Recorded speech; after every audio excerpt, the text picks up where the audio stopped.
budidaya ikan dalam ember atau budidamber itu singkatan budidaya ikan dalam ember, ya. Nah, teknik ini merupakan pengembangan dari aquaponik. Nah, aquaponiknya sendiri Bapak tahu nggak?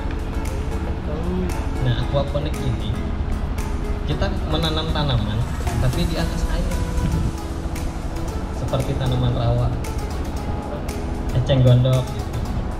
Bisa kangkung, bisa bayam merah atau bayam hijau, terus bisa juga selada air, atau mau caisim atau pakcoy. Dia tidak menggunakan sirkulasi, jadi tidak perlu mesin, jadi hemat listrik. Ya. Dia tidak menggunakan aerasi atau pompa untuk memutarkan airnya. Aman Pak ya? Nah, yang kedua dia hemat modal. Kalau kita lihat sekilas, kita hanya butuh ember, terus apa ya, cup ya, atau gelas plastik, apapun itu, sama si benih dan ikannya. Hanya butuh itu aja. Dan satu lagi yang paling penting, ilmunya. Ya, betul. Ya. Nah, yang ketiga kita hemat air. Jadi kita nggak harus setiap hari ganti air kayak tadi menggunakan sirkulasi air, kita harus saring atau kita pakai supaya air itu bersih lagi, nyaring lagi gitu. Kita nggak perlu itu. Jadi di sini ada simbiosis mutualisme, saling menguntungkan. Mantap. Jadi si ikan dia butuh airnya tetap bersih. Gimana caranya? Kita tanami kangkung. Si kangkung ini nanti akan nyerap amoniak atau kotoran ikan jadi pupuknya. Gitu. Jadi mereka saling membutuhkan. Si ikan keuntungannya dapat air yang bersih. Si kangkung dapat makanan dari kotoran ikan. Metode budidaya kangkung ini itu ada 4 langkah-langkahnya tadi. Kalau di kebun mungkin sering Bu ya, udah pernah mungkin ya atau sering gitu ya. Nah, kalau untuk yang di sini ini ada langkah-langkah yang harus diperhatikan. Oke, yang pertama itu isi ember dengan air yang telah diisi lele, gitu ya. Jadi lele atau airnya itu bisa masuk duluan, gitu ya, sehari sebelum menyemak. Nah, untuk yang kedua itu lubangi gelas plastiknya. Karena kita pakai gelas minuman ringan ya, kan kita kerjasama nih dengan bank sampah dari Tejo. Itu kita bolongin Pak, disobek. Nah kayak gini. Ini kan akarnya keluar ya. Nah si akar itu bisa menyerapnya itu karena gelas ini disobek. Kalau misalnya nggak disobek, ya nggak akan keluar Pak. Si airnya itu juga nggak akan menyerap juga.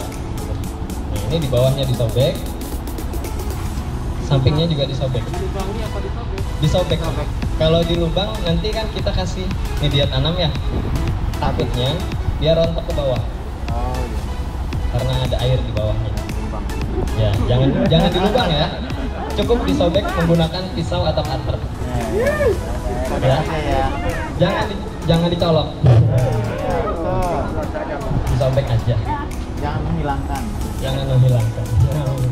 Nah, gelas tempat wudhu itu. Nah, ini air mineralnya. Contohnya. Iya. Jadi ini hanya disobek. Yo. Bukan waduh, nanti saya iklan juga. Jadi gimana ya? Nah, ini ada yang disobek. Oh iya. Itu ya. Tuh. Di set aja ya. Set aja. Iya. Jadi nggak di lubang ya. Jadi yang di belakang nggak kelihatan ya. Aman ya? Atau saya harus jalan ke sana? Boleh. Nanti ini aja ya. Nanti kita praktek. Iya. Kita praktek. Aman ya. Nah, cukup disobek. Kemudian gelasnya ini diisi dengan media tanam.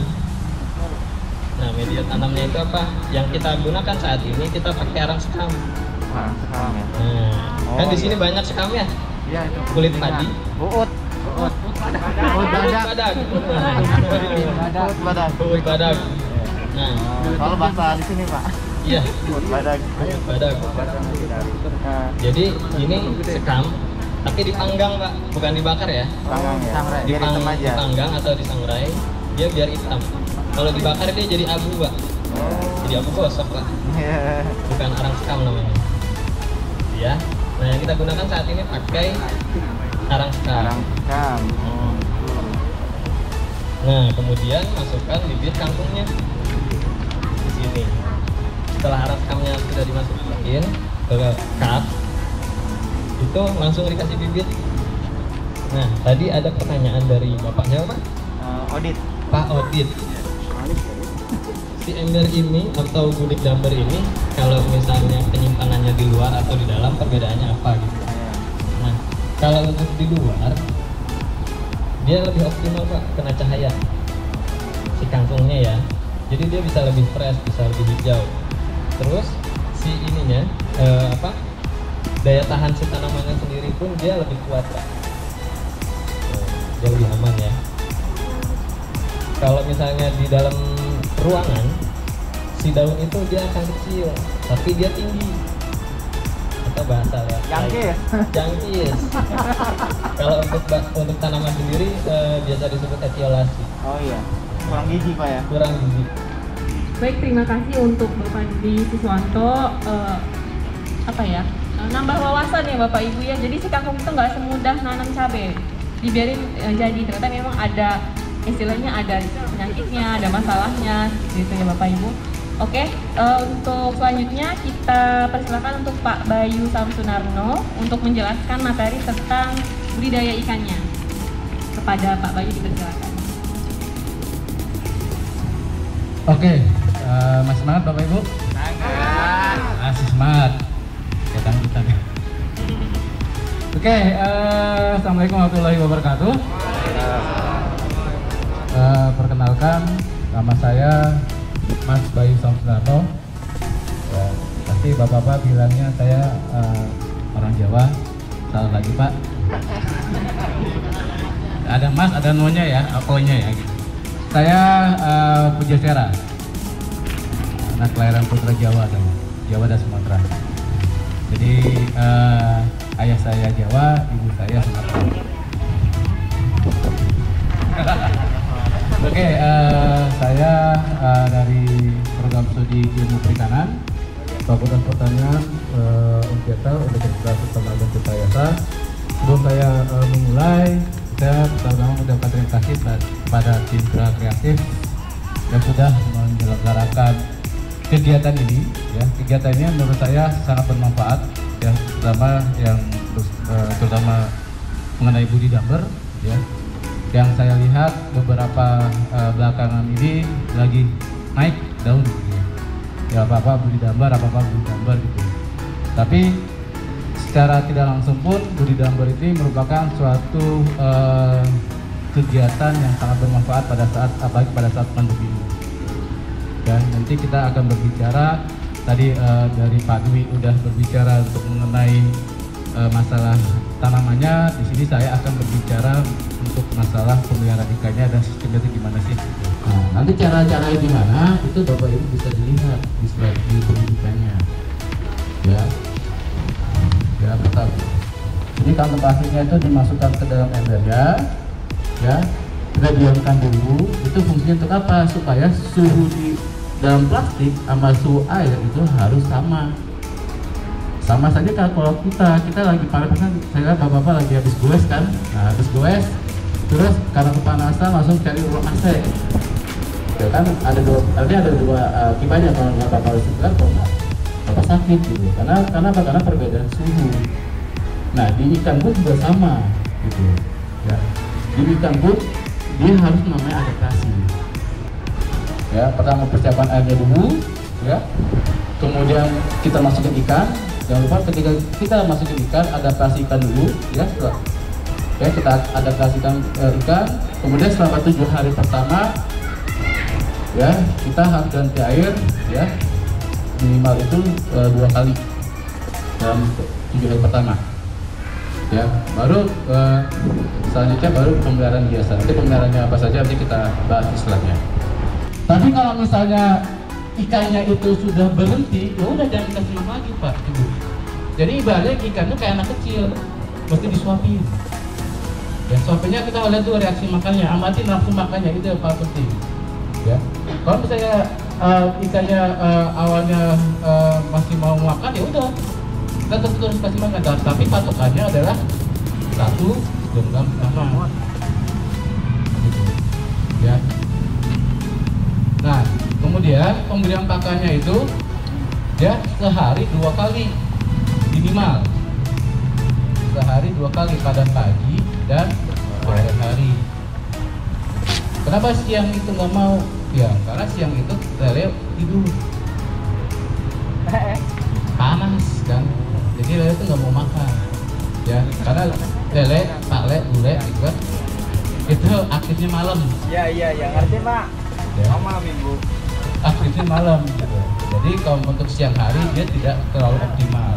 Ya, kemudian dalam budi damar ini walaupun embernya kecil, ya ini ukuran 90 literan, ya itu bisa dipadatkan, ya. Kepadatannya bisa tinggi, ya bisa sampai 100 ekor per ember ini, ya. Kemudian tidak tergantung musim, baik itu musim durian, ya, musim rambutan, kemarau, ya, musim kawin. Nah, itu penting ya.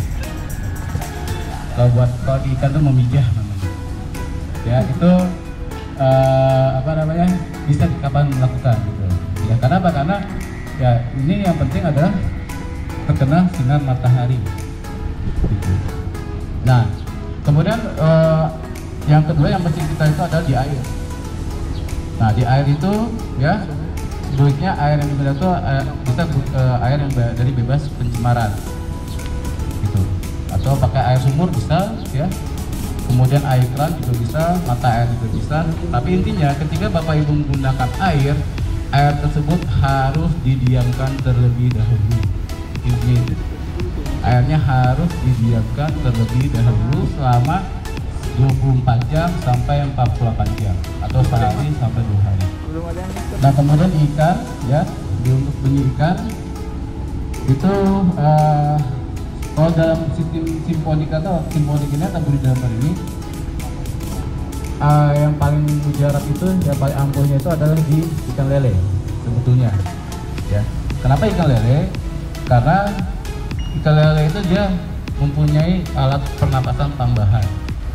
Ya, jadi kalau misalnya situasinya itu atau kondisi lingkungan airnya jelek, ikan lele itu pasti bisa bertahan.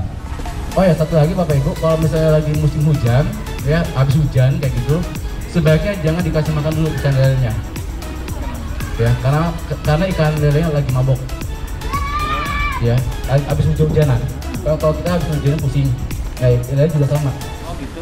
Nah, jadi kalau di lele dia nggak mau makan karena apa? Karena terjadi perubahan air, kualitas airnya berubah gitu.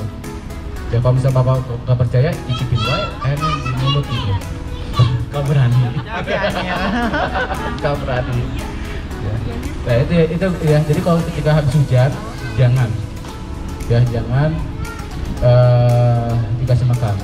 Nah terus kalau misalnya tadi udah dijelaskan oleh Pak Dwi, ya. Kalau untuk optimasi lingkungan, ya, untuk air. Kalau misalnya terjadi airnya kurang di dalam ember, cukup ditambahin aja. Tapi ingat tadi batas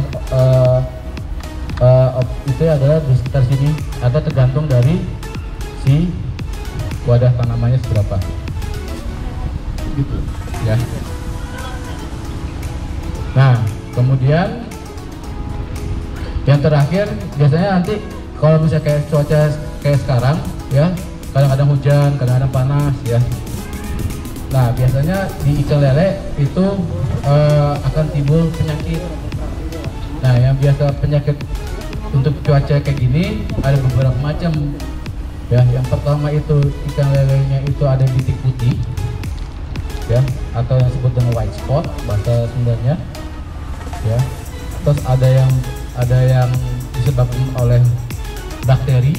Ya, bakteri itu yang paling terkenal di ikan lele itu adalah Aeromonas. Aeromonas itu bakteri kalau di ikan lele itu dicirikan dengan borok, ada luka, ya, di badannya ada borok, ada luka, Nah itu ciri-cirinya itu di air Monas tanda tangannya. Nah untuk menanggulanginya gimana ya? Pertama ya bisa Bapak Ibu menggunakan bahan-bahan secara alami.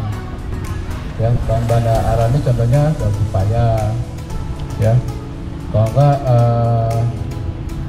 apa lagi ya, bawang putih itu bisa dibuat sebagai bahan obat buat si ikannya. Caranya gimana? Kalau untuk daun pepaya cukup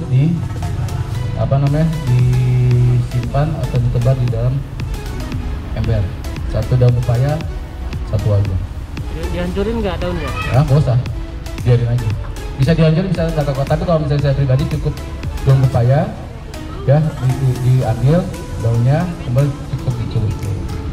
Kalau mau dihancurin, kalau misalnya dibuat bubuk ya atau diremes-remes ya silakan. Nah, untuk penanggulangan yang kedua perlu diganti air. Jadi kalau ketika airnya sudah airnya itu timbulnya penyakit karena ada white spot atau bakteri air Monas itu, ya cukup diganti air. Gitu. Nah, terus ditambah garam. Garam itu buat penggoreng. Bukan, jadi garam itu sebagai suatu pencegahan untuk timbulnya penyakit itu juga. Gitu.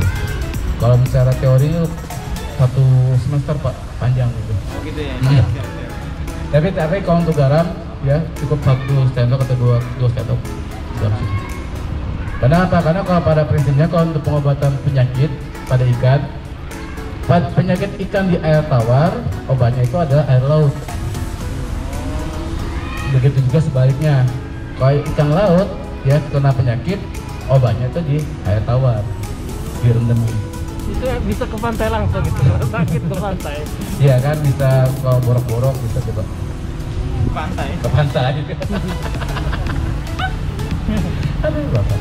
Oke, mungkin dari saya sekian. Nanti ketika Bapak Ibu mau pengen informasi mengenai perikanan, ya, silakan Bapak Ibu buka YouTube, ya, buka YouTube, namanya YouTube JIP, ya, Jaringan Informasi Perikanan, JIP, JIP, ya. Nanti tolong Pak di like, share, and subscribe ya. JIP. Assalamualaikum warahmatullahi wabarakatuh. Nama saya Usman, berasal dari Kampung Sadia. Kebetulan sedikit cerita, di Sadia ini ada yang baru memulai budidaya ikan lele. Adalah Bapak Oni yang belakang saya. Dia sekarang udah punya 28 kolam. Kapasitasnya lumayan besar. Cuman kita belajar otodidak. Nah, jadi kebetulan di sini ada guru, kita bisa bertanya sedikit lebih dalam. Nah, gitu. Untuk ikan lele, kami ingin tahu per kubik air untuk baby fish-nya kita bisa kasih berapa berat atau berapa ekor untuk 1 kubik air, meter kubik ya Pak. Kesatu, kedua, kita agak kesulitan untuk ngasih pakan dengan cara persentase yang tadi Bapak bilang per jam dan segala macam. Kalau saya sudah mencoba, Bapak Oni sekarang lagi menjalankan, itu kami ingin tahu dari per kubik air atau per unitnya si ikan itu, dari umur ke umur kita harus berapa banyak Pak? Itu yang kami gampang itu per kubik air, karena kolam itu misalkan 2 kali 3 sekian kubiknya Pak, itu udah jelas. Kalau si ikan umur 1 minggu, katakanlah 1 bulan, itu kan udah sampai 15 ekor per kilo. Nah, kita harus ngasih berapa persen atau berapa kilo. Itu yang kedua. Yang ketiga, saya pernah melakukan budidaya ikan ini, ada kerusakan di insang. Insangnya itu rusak Pak. Kalau saya kasih makan dia di pagi hari, Nah, tadi ada Bapak keterangan kasih makan pagi dan sore. Saya dulu terapkan di pagi, Pak, itu insangnya merah. Ember ini, Pak, diameternya cuma 50.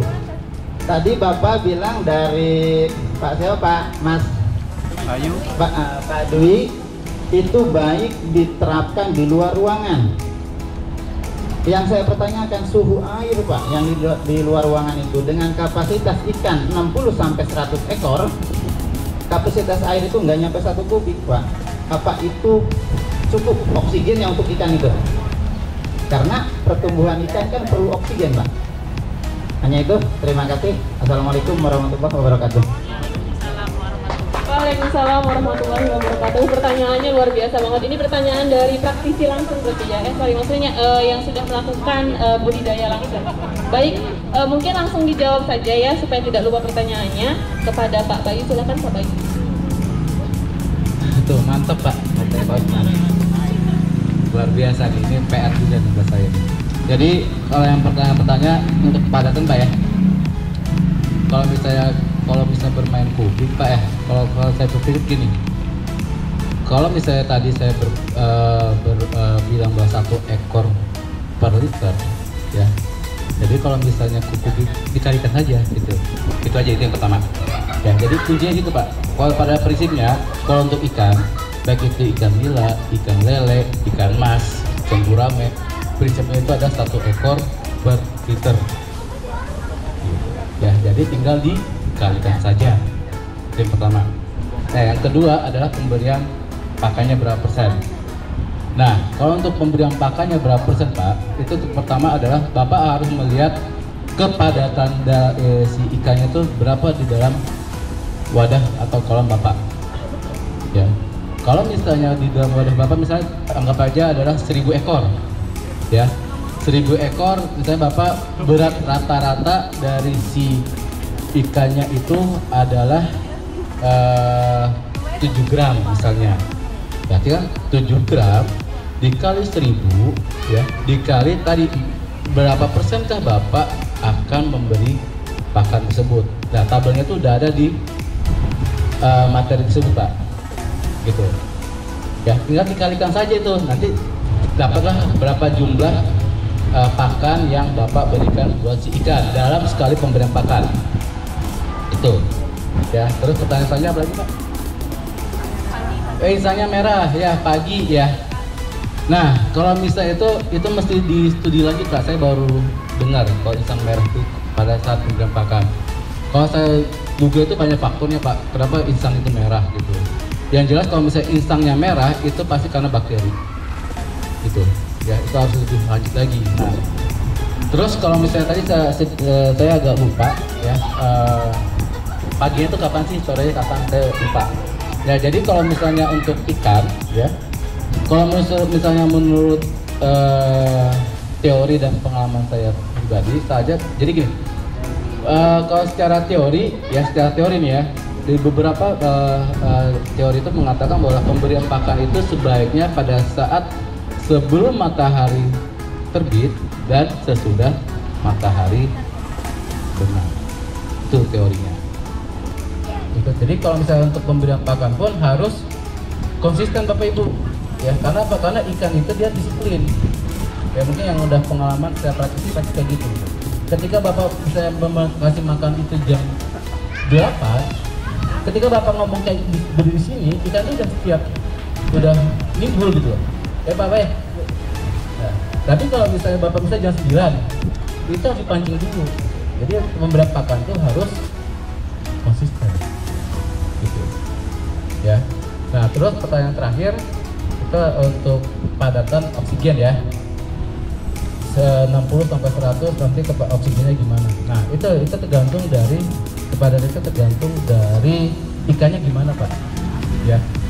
Di sini yang akan diterapkan oleh bapak-bapak atau ibu itu saya 60 ekor per ember ya. Itu yang pertama. Kalau misalnya ikan lele itu, kalau misalnya pengalaman pribadi saya yang sudah saya lakukan di rumah ya dengan 5 ember itu ya, itu kematian itu cuma sedikit Pak. Itu kepadatan itu ada 100 ekor ya 100 ekor. Apa namanya, pada saat panen itu adalah sekitar 60-70% yang hidup. Tapi kalau misalnya pada tebalnya 100 ekor ya sekitar 70 ekoran yang akan itu. Nanti untuk masalah oksigen ya itu makanya saya bilang untuk pemilihan ikan itu penting ya. Kalau misalnya ikan lele sebetulnya kalau misalnya dalam jangka 3 bulan ya, kalau misalnya dengan pergantian airnya itu yang rutin dan terus kalau pasti oksigennya akan berkurang, tapi untuk lele itu masih kuat. Oke, mungkin pertanyaan saya jawaban saya itu saya kembalikan ke Baik Pak, gimana Pak? Puas Pak? Kalau nggak puas nanti kita ngobrol di belakang Pak. Oke, baik. Oh, kita ya tadi ya. Udah ada saya ya. Baik, tadi ada yang nanya lagi deh perasaan. Kalau tidak saya lihat tadi ada yang mengacungkan tangan lagi. Oh Ibu, ya silakan Ibu, gimana Bu? Assalamualaikum warahmatullahi wabarakatuh. Waalaikumsalam. Saya dari Cikande. Serius. Begini ya, yang akan saya tanyakan. Jadi budidaya ikan di dalam ember itu apakah bisa berkembang biak apa gimana tuh? Ya, apa hanya cuma pembesaran aja? Oh, maksudnya itu bisa nggak berkembang biak? Lele apa pembesaran? Itu aja. Ya, terima kasih. Assalamualaikum warahmatullahi wabarakatuh. Warahmatullahi wabarakatuh. Mungkin langsung dijawab aja ya Pak ya. Jadi kalau misalnya di dalam, makasih Bu ya, pertanyaan cukup menarik, bereproduksi. Jadi kalau misalnya dalam budidambar, kalau untuk ikan lele itu tidak akan berkembang biak Bu. Jadi nanti kalau misalnya ibu melihara ikan lele dalam sini, nanti ikannya nggak akan beranak. Kalau ikan lele ya. Tapi kalau misalnya ibu memelihara ikan nila, ada kemungkinan besar ada. Ada kemungkinan besar ada. Kenapa? Karena ikan nila itu sering melakukan pernikahan dini. Aduh. Agnes, nah berarti seumuran kita Kang. Kalau Agnes berarti kita seumuran berarti. Kalau lele itu tidak bisa pernikahan dini gitu. Enggak, kalau misalnya ikan lele itu harus ada KUA-nya. Dewasa. Dia Pak Usman ya, kalau ikan lele itu harus ada KUA-nya. Jenis petualang. Tua aja berarti gitu aja. Harus tua gitu kan. Kalau ikan lele. Iya, iya. Tuanya jangan kencang. Nah, tapi kalau misalnya ikan nila, ya kalau misalnya ikan nila itu bisa akan timbul pernikahan dini, ya. Jadi nanti. Jadi, kenapa ikan nila bisa pernikahan dini? Karena ikan nila ukuran segini pun, kalau misalnya ikan jantan betina digabung jadi satu, ya nanti akan beranak terus. Ikan nila. Jangan-jangan lele satu usaha. Jadi kalau ikan nila itu gitu sifatnya gitu. Jadi dia bisa bereproduksi pada saat masih kecil. Ukuran segini pun masih udah bisa. Ikan nila. Nila ya. Hmm. Wah, si Nila nih marah nih. Jadi tapi kalau untuk ikan lele itu harus ada KUA-nya Bu. Harus ada penghulunya. Ya penghulunya itu akan yang akan nikahkan nanti. Yang akan kawinkan penghulunya. Gitu. Jadi ada tukang kawinnya Bu maksudnya. Untuk ikan lele. Nah, gitu. Mungkin itu Bu. Tidak ada alam. Baiklah, kita cukupkan aja ya pertanyaannya. Iya, langsung praktek. Oh gitu. Gimana? Gak apa-apa. Oke, siap. Banyak pertanyaan. Masih banyak Bu, sampai jam 6. Assalamualaikum warahmatullahi wabarakatuh. Perkenalkan, nama saya Dini dari Desa Jawilan. Maaf, bukan pernikahan. Yang mau buat tempatnya. Ini yang ingin saya tanyakan kepada narasumber, apa tadi Bapak sudah menjelaskan bahwa untuk pergantian ikan dalam ember air dalam ember itu ada 3 faktor. Pertama, airnya berbau, kemudian berubah warnanya, dan lele itu sudah berdiri. Iya. Yang ingin saya tanyakan tadi, kata Bapak misalnya dalam pembudidayaan ikan ini 60-70% yang hidup. sisanya mati. Ketika ikan mati itu apakah airnya harus diganti atau memang hanya ikan saja yang mati yang kita ambil? Itu yang ingin saya tanyakan. Terima kasih. Assalamualaikum warahmatullahi wabarakatuh. Ini bisa digoreng itu. Baik, langsung jawab aja ya Pak ya. Terima kasih Bu, pertanyaannya juga menarik nih. Jadi kalau misalnya ada ikan yang mati, ya. Kalau misalnya ikan yang mati masih ada di permukaan air, itu diambil, sebaiknya diambil, ya. Tapi biasanya kalau ikan lele, ya matinya tuh udah tenggelam. Ya iya. Ya dia mati tenggelam. Aduh, ngap ya? Ngap. Tolong. Enggak bagus maksudnya. Ya. Kita tuh nggak ketahuan ikan lele itu matinya. Gitu. Oh, Ya, ya kalau misalnya dalam simponik ini atau dalam gambar ini, ya makanya kita menggunakan tutup ember ini. Supaya apa? Supaya ikan itu tuh nggak loncat. Gitu. Jadi kematian ikan itu bukan karena air, tapi karena dia meloncat. Maka kalau pakai ember ini, pakai tutupnya, si ikan tuh tidak akan meloncat. Nah, kedua, ikan mati bisa kelihatan di dalam airnya, ya. Tapi biasanya ketika itu matinya baru beberapa jam. Tapi kalau misalnya udah lama matinya, si bangkai ikan itu akan tenggelam ke bawah, gitu. Nah, itu agak susah untuk kita perhatikan. Nah, jadi sebaiknya ya ketika ibu kasih makan ikan, lihat aja kalau misalnya ada bangkai ikannya diambil buru-buru gitu. Kalau misalnya nggak diambil juga nggak apa-apa sih sebetulnya gitu. Kenapa nggak apa-apa? Nanti ikan yang mati bisa buat makanan buat ikan lele yang hidup. Jadi teman nanti ujungnya gitu ya. Tapi bisa berbau ke air. nggak apa-apa, makanya itu Bu, kalau misalnya untuk pergantian air itu masih kayak gitu. Iya, betul. Soalnya pergantian kan 10 sampai 14 hari tergantung situasi airnya gimana. Kalau bau banget, ya ketika ada warnanya berubah menjadi coklat, itu saatnya ganti. Oh ya, tadi saya lupa untuk pergantian airnya, itu sebaiknya itu pergantian air itu sekitar 50%. Setengahnya. Atau kalau misalnya kalau misalnya susah setengahnya seberapa, nanti kan itu ada embernya, ya. Nanti ada keran, nanti buka aja, kocorin kerannya, nanti tunggu airnya sampai sebatas kerannya itu nggak ngocor lagi, ya itu udah top. Kocorin Pak. Gitu.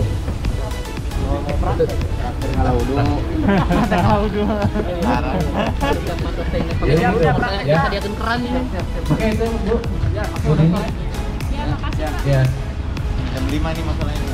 Cukup ya pertanyaannya Bapak Ibu, kayaknya udah nggak sabar nih, langsung udah ngeliat ke sana, udah nggak fokus ke saya jadinya kan. Saya dicuekin nih. Oke, baik, karena teman-teman semua udah sangat optimis untuk praktek, nanti kita akan praktek. Di sini karena orangnya ada berapa ya? Nanti kita akan bagi 3 kelompok. Tadi rapi, duduknya rapi sebenarnya tadi itu ya. Maksudnya saya mau bagi kelompoknya. Jadi karena di sini ada 3 kelompok nanti yang akan dibantu sama tim ahlinya juga. Jadi ini per 2 baris aja kelompoknya. Jadi ya, jadi ini 1, 2, 1 kelompok gitu ya Pak Ibu ya. Biar nggak ngumpul di satu tempat aja, ya. Kalau satu geng, kalau lagi kayak gini, pisah aja gengnya dulu ya. Oke? Oke.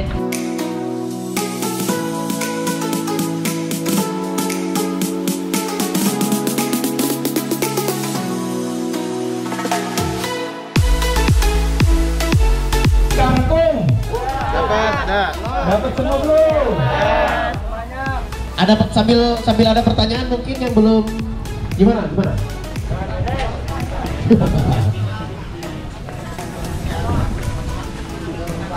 Ya. Nah, boleh tuh Bapak Kangkung. Jadi kalau untuk benih kangkungnya sendiri, Dokumentasi sambil diangkat dulu ya. aman ya? Mas Fikri, lelenya sambil diangkat dulu. Kamera. Kasih lele mah. Aduh.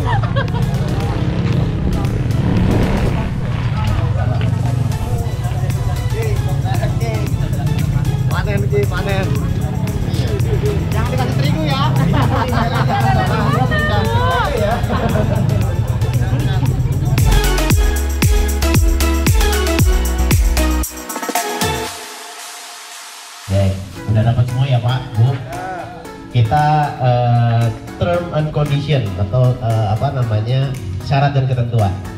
Pak, Bu, ember ini kita pinjamkan, ya. Kenapa kita pinjamkan? Biar ada tanggung jawab sebetulnya, ya. Kami sekarang ya kemarin kita coba kasih sembako dan lain-lain, tapi selesai, ya. Kami berusaha untuk memberikan yang lain modelnya, ya salah satunya melibatkan dalam mungkin kalau kami besar kepala Geraha Kreatif bisnis saja sendiri lelek gitu ya, gak usah libatin masyarakat. Tapi tidak begitu ya. Misi kita adalah melibatkan masyarakat atau melibatkan teman-teman di Geraha Kreatif, kita kan Geraha Kreatif untuk kayak kedepannya sebetulnya ya arahnya perputaran ekonomi bisnis ya. Makanya gimana caranya setelah kita praktek, setelah kita teori dapat ilmunya, kita langsung praktekkan ya.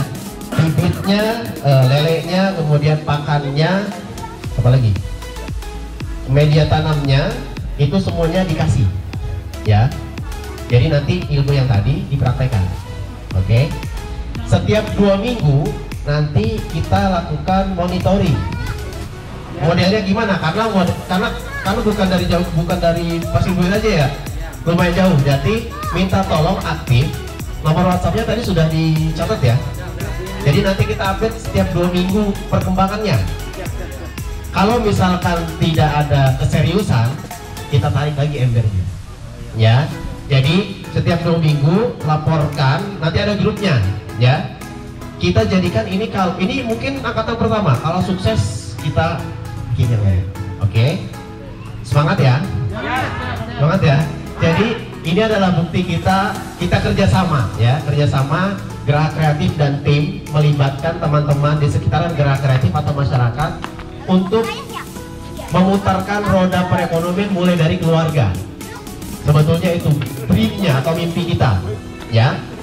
Jadi ember kita pinjamkan, setelah dimonef kalau tidak ada perkembangan ya kita tarik.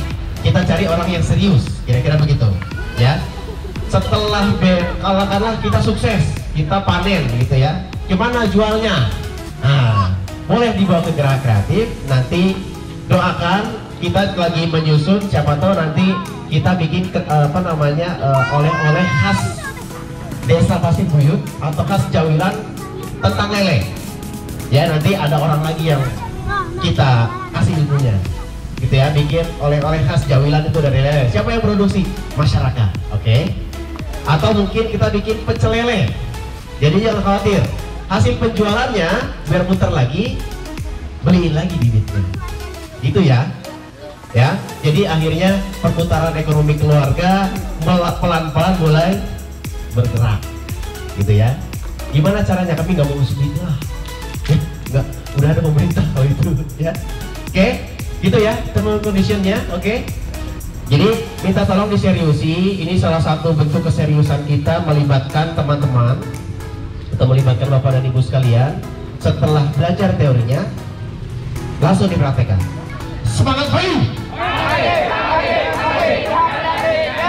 Oke, terima kasih. Nanti prakteknya dipandu oleh teman-teman yang tim praktisi. Mau gimana modelnya? Silakan. Nah, nanti setelah alatnya ada di hadapan masing-masing, yang pertama dipasang yaitu keran. Mau dipasang sekarang atau mau dipasang di rumah, Pak? Di rumah. Yakin? Yakin ya? Boleh. Nanti setelah dipasang di keran sama ininya, ini keran boleh dipasang. Terus dalamnya kita lihat tuh Pak, airnya netes atau tidak. Kalau misalnya airnya masih ada yang netes di ember sini, boleh dikencengin pakai yang soft draft tadi.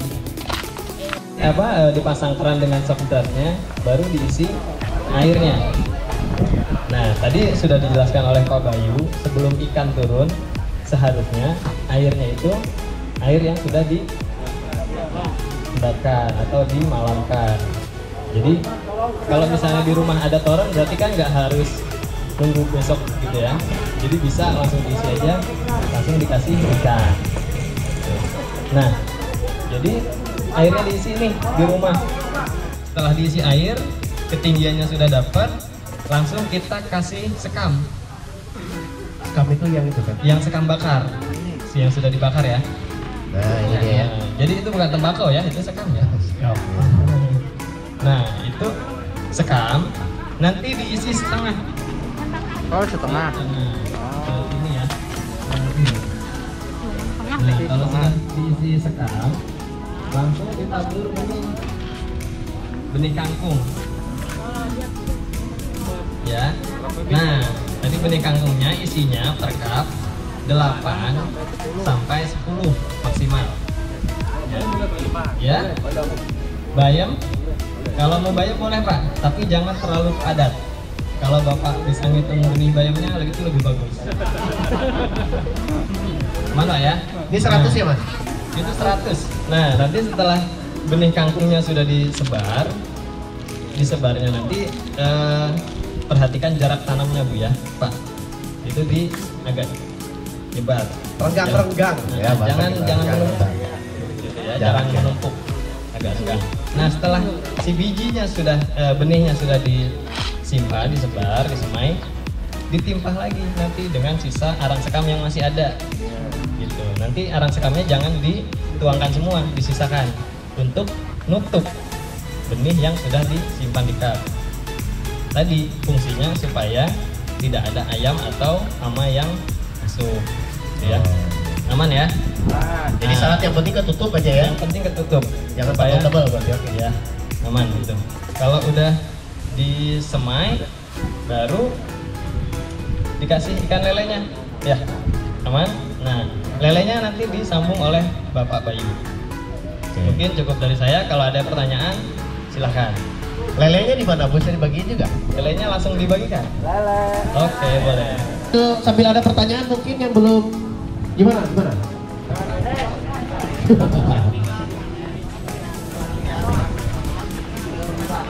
Ya. Lelenya sambil datang dulu.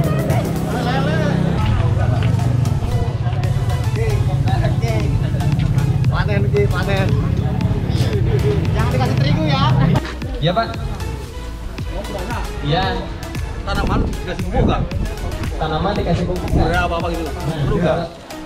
Tanamannya nggak usah dikasih pupuk Pak, karena pupuknya dari kotoran lele. Kalau dikasih pupuk, tanamannya sehat Pak, tapi lelenya kasihan. Lelenya mati. Iya.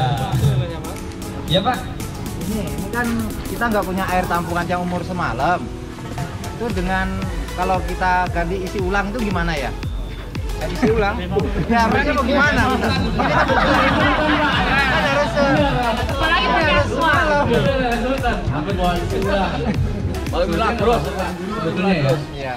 Kalau saya rekomendasikan adalah kalau di rumah Bapak ada ember, ya ember yang apa namanya ember itu diisi air dulu Pak, ya didiamkan dulu. Jadi bisa gini, Bapak air udah mulai berubah warna nih, air di budidambernya atau simfoniknya gitu kan. Nah, ketika ada mau berubah warna, pada saat itu Bapak mulai menampung air di dalam ember yang lain gitu. Tapi kalau misalnya buat repot pakai isi ulang aja ya, saya serahkan lagi ke Bapak gimana ya. Dari Sultan buatan gitu. Jadi kalau saya rekomendasikan ya lebih baik pakai air yang ada aja gitu kan, diendapkan aja gitu ya. Jadi kalau misalnya dia ketika terjadi perubahan warna ya, kalau misalnya tidak ada penampungan ya sebaiknya ya udah mulai pada saat perubahan itu udah mulai gitu ya, minimal 24 jam gitu. Ya. Sebetulnya kan misinya kita menekan sehemat mungkin sih, ya, biar nanti tetap lelenya sehat, pengeluaran juga lebih hemat, hasilnya bisa lebih banyak gitu. Ada lagi mungkin? Terus kalau misalkan mau nambah ember gimana? Yaitu boleh, silakan. Sebetulnya kan tadi panen ini kan 3 bulan ya, Mas Bayi sama Pak Menteri. 3 bulan idealnya sebetulnya untuk biar bisa panen setiap bulan ya, itu 3 ember ya, 3 ember. Jadi setiap bulan kita bisa panen, tapi di beda-beda ya. Itu gimana teknisnya Mas?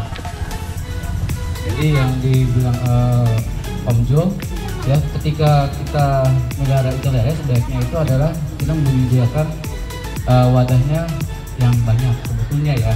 Nah, itu kita untuk tujuannya untuk mendapatkan untungnya tuh setiap bulan. Tuh. Jadi kalau misalnya bapak-bapak ketika mau beli ember lagi, 2 lagi, misalnya gitu kan. Biasanya ember ini ukuran 7 sampai 8 cm yang bapak-bapak terima. 7 sampai 8 cm. Ini kurang lebih 60 ekor. Ya, mungkin lebih karena saya minta sama penjualnya dilebihi, ya. Nah, ketika misalnya ini 7 sampai 8 cm, ya. Nanti kalau misalnya di ember kedua bisa aja di ukuran 7 sampai 8 atau di bawahnya lagi, ya. Tapi saya tidak rekomendasikan ukuran yang 5 sampai 7 cm. Karena apa? Karena kalau misalnya Bapak Ibu menggunakan ukuran lebih kecil, ukuran kecil itu lebih rentan tuh, Pak. Rentan terhadap penyakit misalnya. Jadi kalau misalnya mau beli ya, saya 2 minggu pertama, ini 2 minggu Bapak ini sisa mulai melihara, di sini baru mulai nanam lagi, menebar lagi. Ukuran 7-8 cm nggak apa-apa, Pak. Kalau lebih besar lagi nggak apa-apa gitu. Tapi ada kemungkinan sebelah sini dulu yang panen gitu. Gitu. Siap. Ya. Pak, Jadi ini Pak, ya. untuk jenisnya itu apa? Ini lele aja. Saya nggak tahu. Nggak ada jenisnya kalau lele. Nggak ada jenisnya. Ada sangkuriang kan? Ya, kalau gitu kalau ada ya. lele Ada ya. Lele banyak. Lele yang di pasaran aja kali Mas? Ya, lele di pasaran aja gitu. Kalau lele di pasaran kan saya kurang tahu jenisnya apa. Kalau Agino mau akuarium. Ya, tapi kalau misalnya lele sangkuriang bagus gitu ya. Kalau enggak yang paling mutakhir sekarang lele mutiara namanya. Oh iya, yang ukuran itu ya? Yang katanya ukuran 2 bulan udah panen katanya. Ya. Katanya bersih. Betul. Nah, mau belinya gimana? Kalau untuk belinya sebetulnya di pasar juga ada ya, tempat kalau misalnya di daerah Cikanjai ada tempat terdekat lah ya. Saya kurang tahu gitu, tapi kalau misalnya di daerah Serang ya itu bisa di Taman Sari ya, kalau enggak di Balai Benih Ikan Baros ya. Kalau misalnya Bapak atau sekitar Balai Benih Ikan itu ada tempat pembenihan budidaya juga. Tapi kalau misalnya itu di Bapak itu juga ada tuh. Nah, Bapak ini bisa juga ya. Iya, Bapak ini udah lupa saya. Iya. Gitu. Boleh. Nanti mungkin kalau ini sukses sesuai, kita bisa belajar untuk pembenihan. Ya. Sebetulnya yang ini tes pasar aja nih. Maksudnya tes ada keseriusan nggak? Nah, tadi kalau kita bicara ekonomi keluarga, untuk bisa panen setiap bulan itu harus 3 ember. Kenapa cuma 1? Kita tes aja dulu. Iya. Serius nggak? Kira-kira gitu ya. Siap. Ya. Jadi makanya saya bilang tadi ini kita sudah keluarga. Ya. Ini kita sedang mencatatkan sejarah. Ya. Biasanya ya sudah ini kasih embernya, ini peralatannya kerjakan sendiri. That's it. Nggak ada output apapun. Ya. Jadi maksudnya perekonomian dari mulai keluarga itu bisa berputar. Ya. Jadi ketika nanti katakanlah ada PHK dan lain-lain, kita tidak begitu khawatir, minimal keluarga bisa makan. Betul. Ya, setuju ya? Semangat pagi! Pagi, gerak, Oke. Sekarang kita ada nanya ya, siap.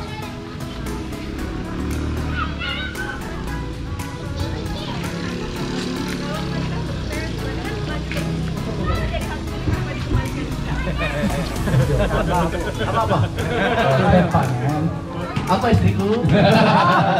Ya, serahkan ya, gimana? Kalau kita udah panen, kita jadi hak milik dia. Oh, gini. Yes.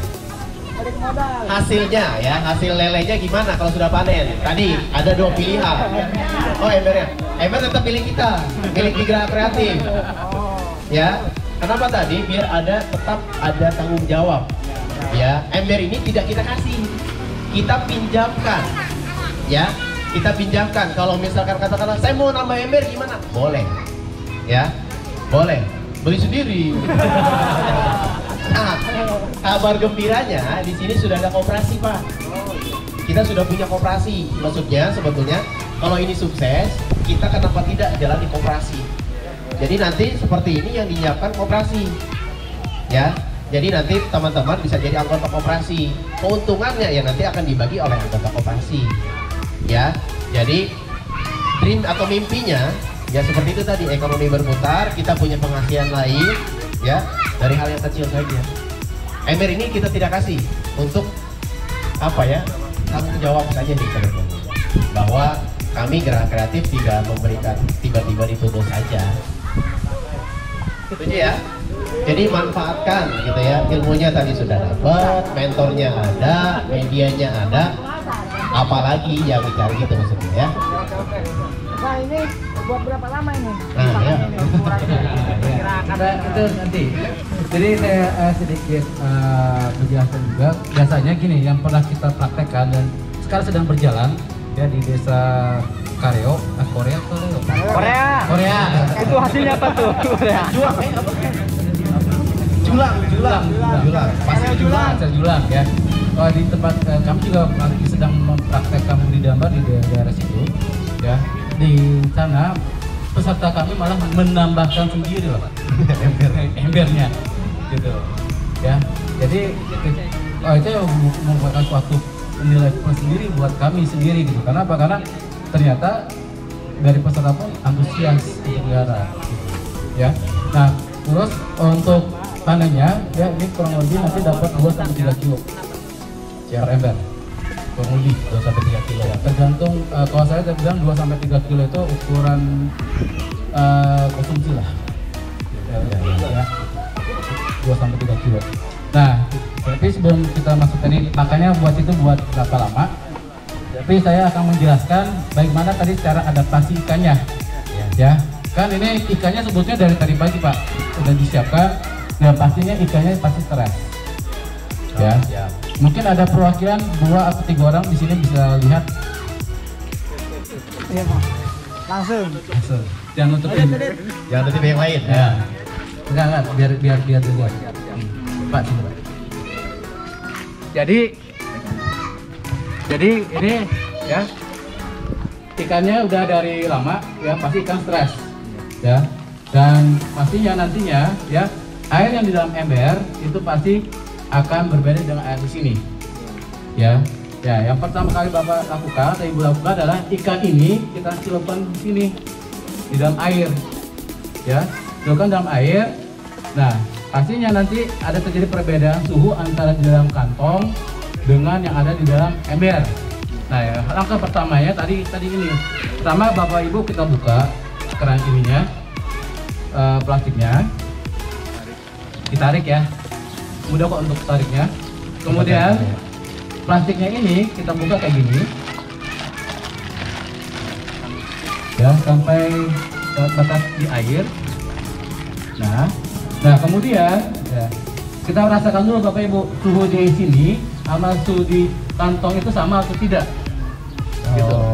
Jadi biar suhunya sama dulu. Iya, suhunya sama dulu. Coba Bapak sebagai prakteknya, sama nggak suhunya?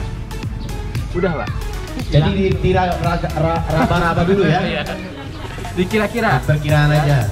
Kalau misalnya ada di rumah ada termometer ya silakan. Tapi kalau saya bilangnya kira-kira aja. Maka di tangan kita ini ada nama alatnya kiranometer. Iya. Alat untuk mengkira-kira. Keren. Ya. Jadi itu cukup. Kita giniin ya. Kalau misalnya airnya di sini lebih dingin, kita harus wajib untuk menambahkan air ke sini. Ya. Sampai suhunya di sini sama, ya. Ketika udah sama, maka ya si plastiknya itu dia akan tenggelam dan ikannya itu akan keluar sendiri. Ya, jadi intinya adalah ketika Bapak mau nebar, ya air di dalam sini sama sini itu harus sama dan ikannya jangan dipaksakan untuk keluar Pak. Ya. Jangan terlalu memaksakan, nanti ada itu hak komisi ikan namanya, hak asasi ikan, maaf protes tadi, ya. Kenapa itu? Untuk mencegah kita untuk ikan itu stres dan ujung-ujungnya mati. Kita sukseskan sejarah yang kita buat hari ini, ya. Wabillahi taufiq wal hidayah. Wassalamualaikum warahmatullahi wabarakatuh. Oke, terima kasih, siap.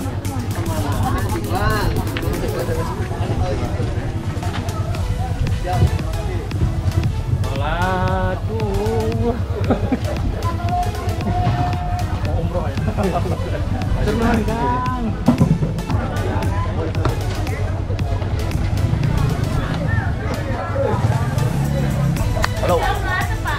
Teman-teman, hari ini kita sudah beres pelatihan budidaya ikan di dalam ember. Alhamdulillah peserta antusias. Teorinya dikasih, ilmunya dikasih, buat prakteknya di rumah juga dikasih. Ya, kita sedang mengukir sejarah.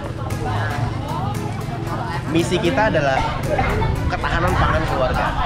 Belajar dari pandemi sampai hari ini, pandemi masih berlangsung. Kita tidak tahu perputaran ekonomi di keluarga sedang apa, sedang goyang kah gitu ya. Nanti minimal untuk makan keluarga tidak bingung gitu ya. Jadi nanti setiap kami akan pantau pergerakan di lapangan seperti apa. Kemudian nanti setiap 2 minggu akan ada laporan di masing-masing peserta. Doakan ini sukses. Nanti kita expand ke yang lain. Oke, terima kasih. Stay safe untuk teman-teman di rumah. Terima kasih.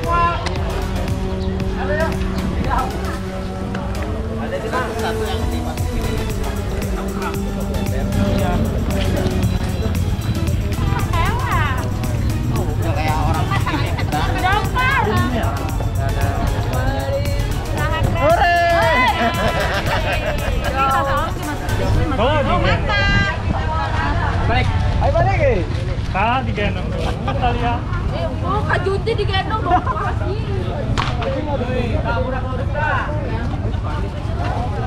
Jaing rumah motor. Iya. Kau dulu dong. Kablok gitu.